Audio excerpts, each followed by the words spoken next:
Colorado just made several quiet changes to real estate laws, and they could directly impact home prices, affordability, and even your ability to buy.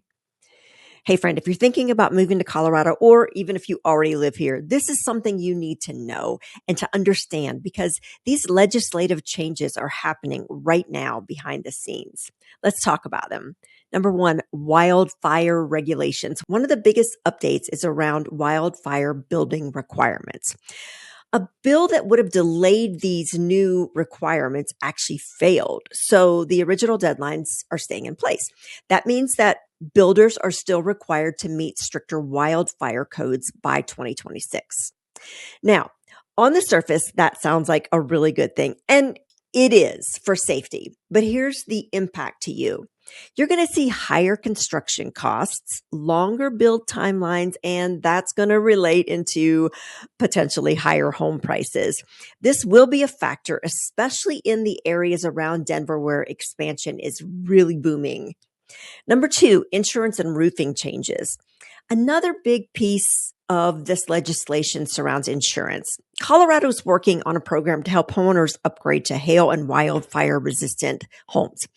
This is being funded through fees on insurance companies and could offer grants to homeowners. Why does this matter? Because insurance costs in Colorado have been rising so fast, and this is an attempt to stabilize that. If you haven't watched our latest podcast episode on what it really costs to live in Colorado, check it out. We explain more things about all of these insurance challenges. But short-term costs may still feel high in the insurance industry, but long-term, this legislation could create a more stable housing market. Third, there's a new law expanding loan access to first responders. This would include firefighters, EMT, and even roles like dispatchers or correction officers. What does that mean for you? Well, it means there are more qualified buyers coming into the market, more competition, especially in entry-level homes, and potential pressure on pricing in certain segments.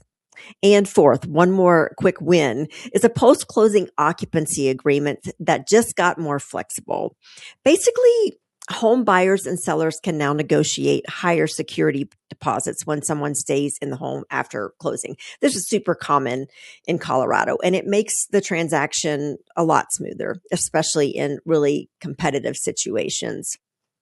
So let's look at the big picture takeaway.